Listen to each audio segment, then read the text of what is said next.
porter à la connaissance un courrier que l'on a adressé à la région Bretagne. Donc, en quelques mots, vous rappelez ce que c'est Rueda d'Arbre Raisonné.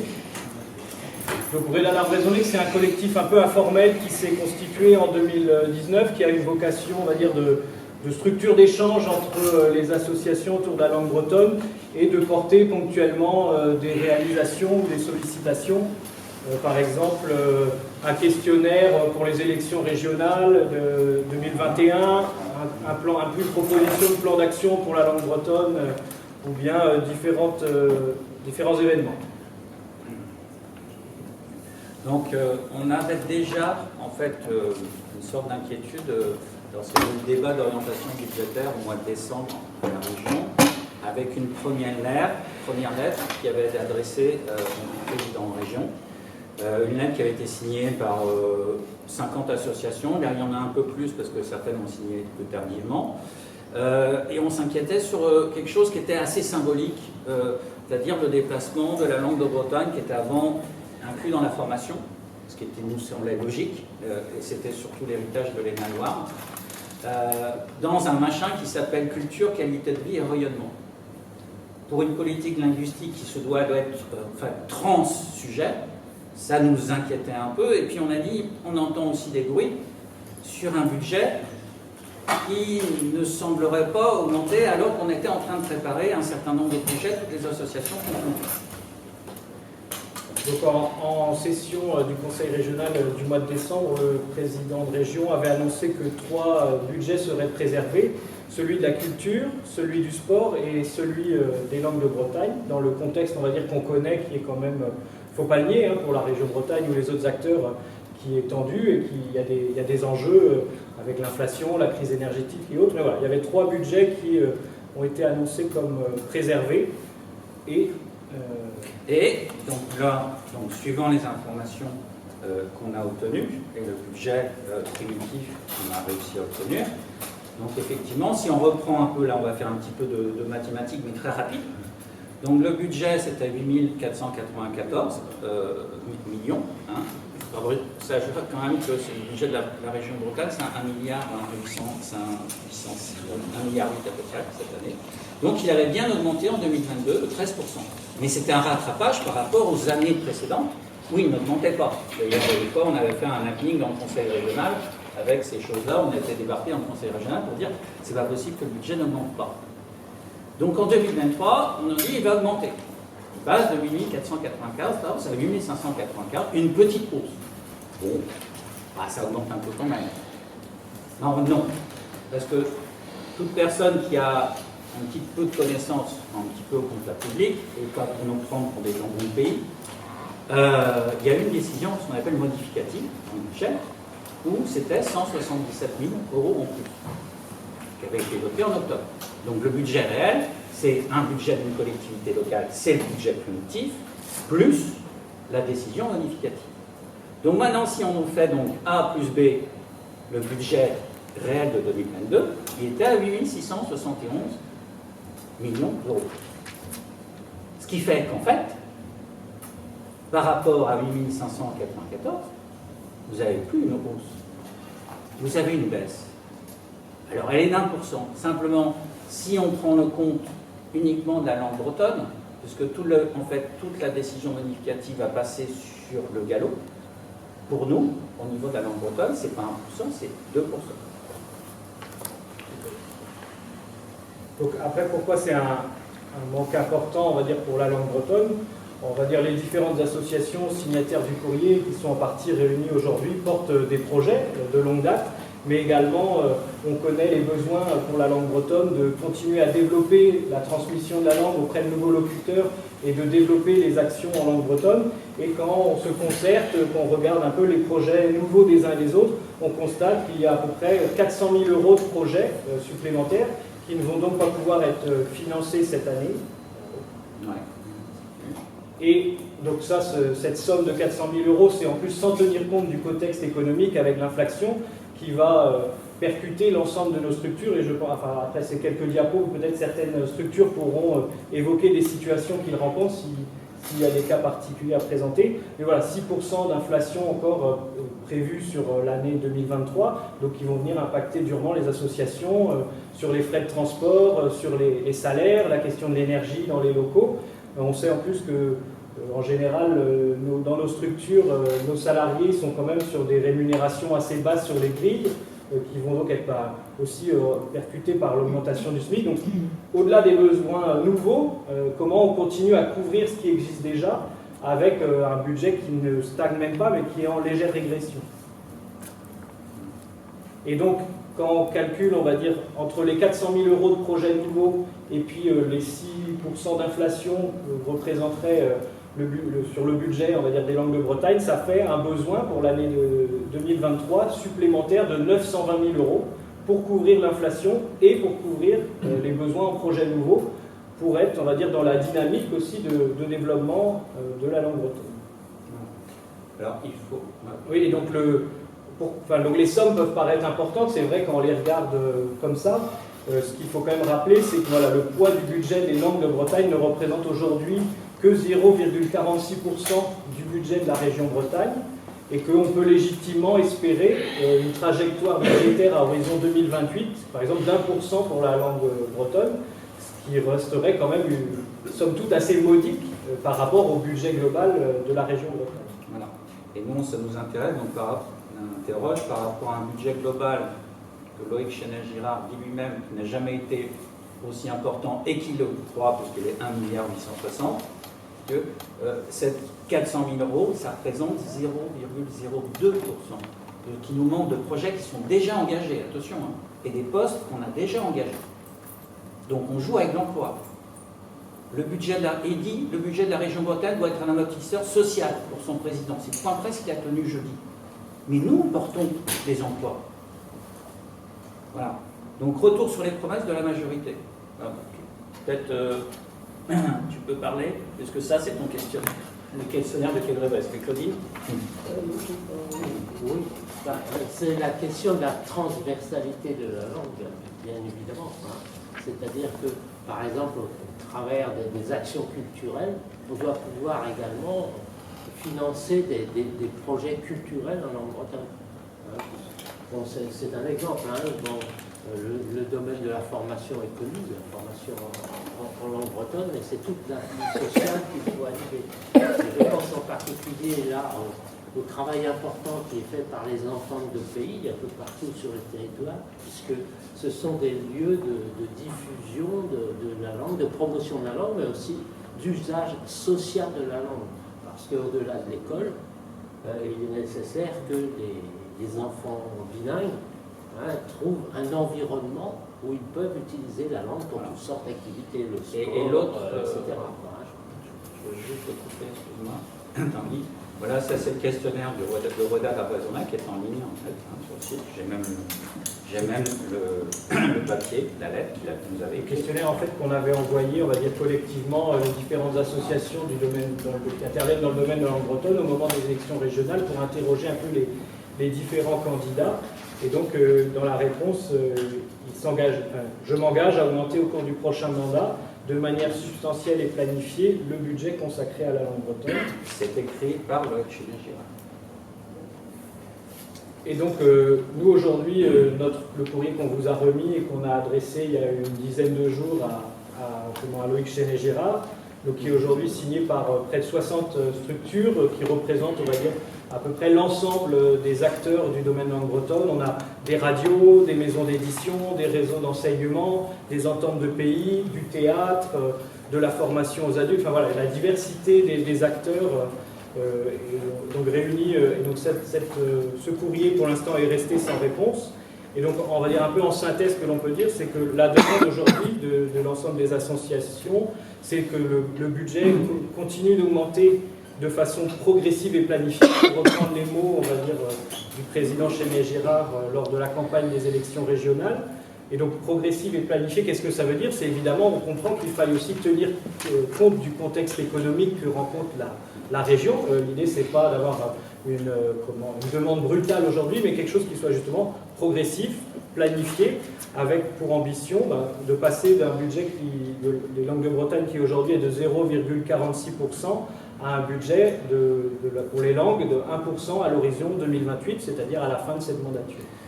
Voilà un petit peu les éléments de contexte du courrier et les éléments qu'on voulait porter. Peut-être qu'il y a certaines structures qui veulent témoigner sur des situations, les besoins, les projets qui risquent de ne pas être financés ou l'inflation qui vient percuter leur action. Yannick, pas oui, pour Merven, pour l'ensemble des structures qui travaillent sur le champ de l'enseignement adulte en particulier,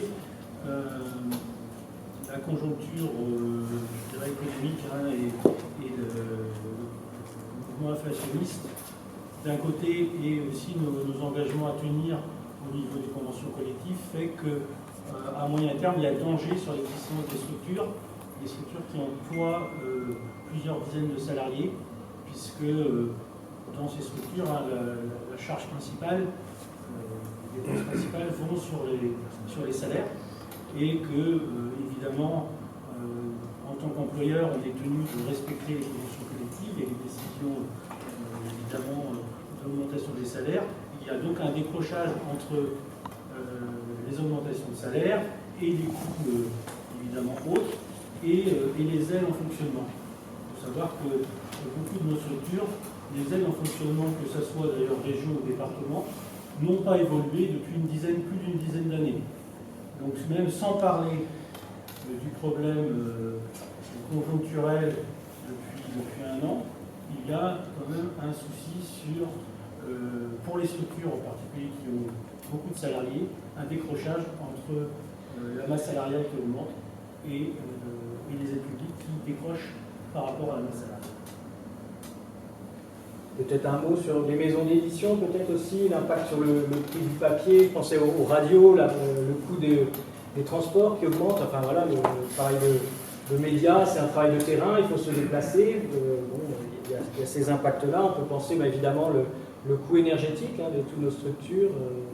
Donc pour ma part, je représente le réseau Diwan, qui est une cinquantaine d'établissements associatifs en Bretagne. Et donc c'est nos parents, nos militants qui doivent collecter les fonds pour faire fonctionner les écoles. Et donc l'augmentation des factures énergétiques, ça va peser lourd. Alors c'est quelque chose qui n'est pas derrière nous, au contraire, avec le bouclier tarifaire qui est mis en place, par exemple, ça c'est une problématique que l'on va avoir dans les prochains mois, prochaines années. Je ne sais pas s'il y a d'autres exemples que vous voulez porter. US Calbrace qui est en pleine ascension également. Effectivement, le budget de la région est très important pour nous parce qu'effectivement, si jamais on n'a pas ce que l'on demande, ça peut mettre en péril l'existence même de notre fédération, alors même qu'on est en pleine ascension. Donc ça rejoint ce que Merven disait aussi tout à l'heure sur l'existence des structures. USCAL, c'est la Fédération des parents de l'enseignement catholique pour l'enseignement bilingue. Voilà. Et pour le public, c'est pareil. Donc, moi, je suis du US-Brace, je représente du US-Brace, donc c'est pour le breton à l'école publique. Et c'est pareil, si le budget reste constant, rien que s'il reste constant, sans augmentation, c'est déjà compliqué avec l'augmentation des salaires, l'augmentation de tous les coûts, de carburant, de transport, voilà. On est déjà, on survit. On ne peut pas faire évoluer l'association. Nous, l'association régionale, on fédère plus de 100 associations locales. Il faudrait qu'on ait 4 salariés, mais on ne peut pas. Donc on est à 3 et on fait à minima ce qu'on peut faire, parce qu'on ne peut pas aller plus. Donc s'il y a diminution, ça sera catastrophique. S'il n'y a pas d'autres témoignages, peut-être vous avez puisqu'on est un certain nombre ici pour la table, également du Conseil culturel de Bretagne, pour rappeler simplement qu'il y a 15 jours, nous avons voté un avis pour souligner effectivement tout ce qui est dit dans le communiqué, c'est-à-dire rappeler effectivement les manquements de la région à l'augmentation des budgets. Donc il y a un avis qui a été produit par le Conseil culturel de Bretagne qui va également dans le même sens. Et qui est là, dans les mains de Renaud. Moi, je veux bien insister un peu au niveau des ententes de pays. C'est clair que les ententes de pays, c'est le maillage au niveau de la région qui permet de faire voir le breton, de le faire entendre, aussi bien pour les enfants que pour les adultes, à travers des conférences, à travers du théâtre, qui permet vraiment de diffuser. Et on a besoin de personnel, on a besoin de... Voilà, donc la région nous soutient, nous ne sommes financés que sur le budget de la langue bretonne. Et donc, si ça bloque, nos emplois vont être en danger, et si on n'a pas de personnel pour faire avancer tous nos projets, et on en a énormément, on représente beaucoup d'activités, ça va passer quelque part, c'est clair que ça ne pourra pas avancer. Moi, je vais citer un autre exemple qui concerne notre président d'association. On porte le festival de la langue bretonne qui a lieu tous les 2 ans. Là aussi, on était parti sur un schéma puisqu'on est en discussion. Alors, on s'entendait, évidemment, on ne pensait pas le budget conjoncturel, on n'est pas naïf. Il allait augmenter encore de 14% compte tenu de tous les problèmes conjoncturels, énergie, guerre avec l'Ukraine, tout ce qui impacte. Et on pensait qu'il allait croître peut-être un 4%, etc. Là, on nous a dit, a priori, ça ne pose pas de problème. On se retrouve aujourd'hui où on a déjà démarré l'orientation du festival. Il y a même une délégation du Pays de Galles, puisqu'il va y avoir un sommet interceltique, soi-disant avec le noble Guy à Lorient, où justement on veut développer la politique linguistique. On les invite et il va falloir les financer, puisqu'on n'a aucune aide de la région pour inviter la délégation galloise. Et on n'a aucune aide aujourd'hui de la région pour financer le festival. Quelque part, on a le sentiment, on a commencé un truc, hop, on nous enlève, quelque part, le tapis sous les pieds. Et démerdez-vous. Voilà. Voilà où on en est aujourd'hui. Donc c'est un budget quand même 150 000 € à peu près, le festival. Là, je pars déjà avec un trou de 30 000 €.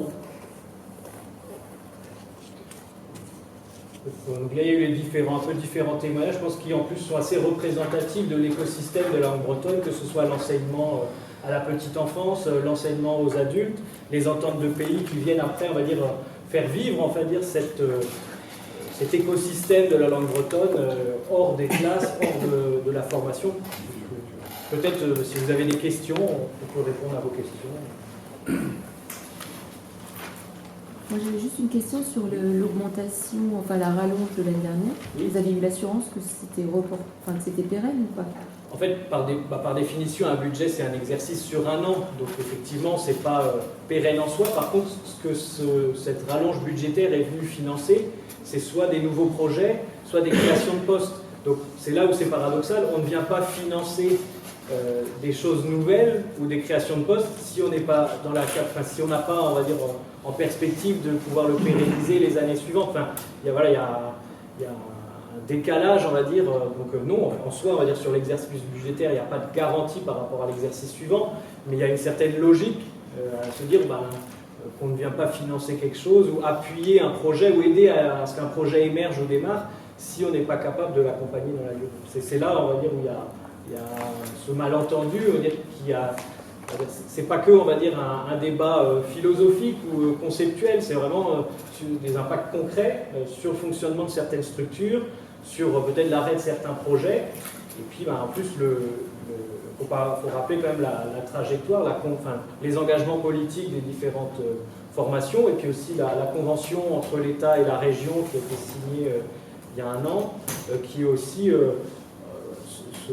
oriente, on va dire, une politique de développement, comment on continue à se développer, comment on entre des projets ou des perspectives si on n'a pas les moyens. Surtout que, voilà, si on envoie un signal il y a un an ou un an et demi, on envoie un certain signal, et puis après on n'a pas les moyens de suivre, et les gens se sont mis en mouvement justement pour assurer cette dynamique, c'est-à-dire que nous, structure associative, on soit aux côtés, on va dire, de l'État, des collectivités pour développer les projets. Si on n'en a pas les moyens, quelque part, c'est là où est le problème. Il faut savoir, la convention État-région, on a beaucoup parlé d'éducation, mais il n'y a pas que l'éducation. Il y a aussi tout ce qui est, etc., le domaine culturel, au niveau linguistique, les associations de pays, le cinéma, l'audiovisuel. Et dedans, il y a des engagements de la région. Là, je porte un festival de tremplin de musique actuelle en langue bretonne. C'est marqué à l'article 100 que la région soutiendra le seul tremplin de musique actuelle en langue bretonne. Article 100. Le soutien, je me demande où il est. C'est aussi des engagements de la région qui sont dedans. Il n'y a pas que l'État. L'État ne répond pas présent. Bon, quelque part, on n'est pas étonné. Il va falloir forcer. Mais la région nous fait exactement le même coup que l'État. s'il y a d'autres questions. Sinon, on vous remercie d'être venu ce matin. Je ne sais pas, est-ce que vous voulez faire une photo pour la presse papier peut-être? Est-ce que la photo comme ça, ou vous voulez qu'on Juste pour les chiffres, pour Oui. que ce soit bien clair, donc Oui. en 2022, il y a eu une augmentation de 14%. C'est ça. Et là, ce à quoi vous attendez, c'est une diminution de Oui. 2%. Oui. C'est pas Alors- une baisse de l'augmentation, donc c'est vraiment une diminution. Alors qu'il y a- C'est une diminution. En fait, si vous voulez, il y avait le budget primitif plus une décision modificative. Alors quand on compare le budget primitif de cette année et celui de l'année antérieure, il y a, on va dire, une partie, on va dire uniquement, de la décision modificative qui est reprise. Il y a un écart, on va dire, entre le réalisé 2022 et le prévisionnel 2023, il y a un écart de moins 77 000 euros. Avec 77 000 euros, on en finance des choses, des postes. Voilà. Et ces 77 000 euros, c'est essentiellement pour la langue bretonne, puisque quelque part, le reste, c'est essentiellement pour la langue allo. On n'a strictement rien contre la langue allo, c'est aussi une langue de Bretagne. Simplement, du coup, compte tenu de cette raréfaction du budget, c'est la langue bretonne qui prend, parce qu'il y en a plus historiquement, voilà, tout simplement. Donc c'est 77 000 euros qui manquent. C'est pas uniquement ça. Parce c'est que là, vous parliez tout à l'heure de Il y a, 400 si 000 vous euros. voulez, il y a 77 000 euros d'écart entre le budget 2023 D'accord. et le budget 2022. Ça, c'est si on voulait rester, on va dire, à l'état et pérenniser ce qui existe déjà. Après, il y a, nous, quand on se concerte et qu'on voit les projets que les uns les autres avaient engagés pour être au rendez-vous, on va dire, de ce qui est à réaliser, il y a à peu près 400 000 euros de projets qui ne vont pas pouvoir être financés. Et après, il y a un troisième volet, c'est si on regarde l'inflation, si on prend une hypothèse d'une inflation à peu près à 6% sur l'année 2023, et ces sommes-là, les salaires, l'énergie, etc., qu'il va falloir couvrir, et en restant dans les enveloppes actuelles, on n'aura pas les moyens, et donc ça veut dire qu'on va devoir rogner soit sur certaines de nos activités pour pouvoir honorer nos factures, les salaires Et le plus grave, c'est quand même l'emploi. Et c'est l'emploi C'est derrière. l'emploi, parce que les projets, effectivement, c'est un niveau, mais si il y a une structure associative avec des salariés qui disparaissent, qui sont mis en danger, là, c'est tout l'écosystème qui se casse la figure. Voilà. Et je rappelle la phrase qui est... C'est 20 ou 30 ans de travail, de professionnalisation qui est Je rappelle la phrase de l'ex-GNG Arrière.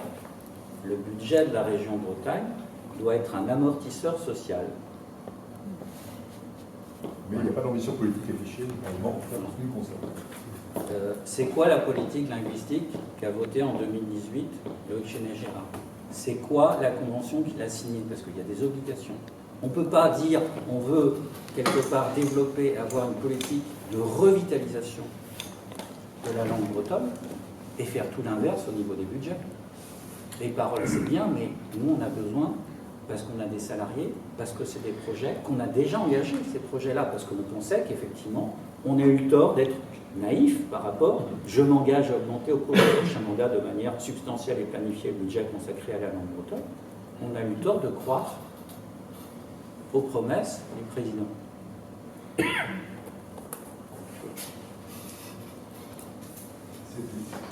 Peut-être bien un petit mot, le danger de la stagnation et des projets qui ne peuvent pas aboutir, c'est aussi le risque d'essoufflement d'associations.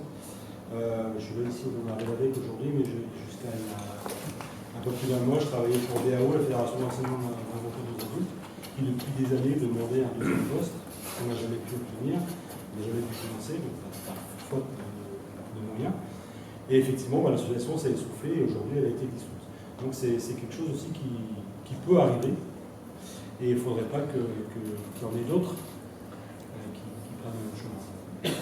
C'est vraiment très important de pouvoir que les assos sentent aussi qu'il y a une réelle volonté derrière des élus pour aller vers le développement, et pas continuer ce que j'appelle le soin palliatif, parce que c'est aujourd'hui, c'est ce qui est réservé aujourd'hui à la il ne faut pas développer. Et moi, je rajouterais aussi en disant que c'est un mauvais signal quelque part, puisque quand la région ne montre pas la volonté que ça avance vraiment, derrière, il y a toutes les autres collectivités qui, s'ils ne se sentent pas poussés par la région pour augmenter, parce que le budget de la Bretonne, c'est la région, mais c'est aussi les départements, c'est les collectivités d'agglo, c'est les communes. Donc ce signal, il va être bénéfique pour tout le monde, quoi. Si la région montre vraiment la volonté de faire avancer les choses, derrière, les autres financeurs vont suivre aussi. Sinon, on a l'impression que on laisse un peu tomber, quoi. Et c'est l'inverse qui risque de se passer. Ouais. Si la région dit bah, on diminue, le département va dire bah, nous aussi on va diminuer, les agglos vont dire bah, nous on va diminuer. Pourquoi voulez-vous que nous on fasse? Bah ouais. Parce que c'est quand même la région qui a signé c'est un contrat État-région sur la transmission des langues de Bretagne. Donc c'est bien la région qui est quelque part le chef de file. Si le chef de file sur un projet se débine, bah, les cofinanceurs vont se débiner aussi, c'est tout. Juste une remarque pour aller dans le sens de ce que vient de dire Claudine. La région a mis en place une conférence territoriale de la langue bretonne, c'est-à-dire dans le but de réunir, avec un pilotage de la région, hein, mais sur la base du volontariat, les autres collectivités locales, notamment les départements et les EPCI, pour mettre en place une politique collective pour la langue bretonne. Alors, à quoi va servir cette conférence territoriale si effectivement il n'y a pas un moteur, hein, pour entraîner les autres et travailler collectivement entre toutes les collectivités?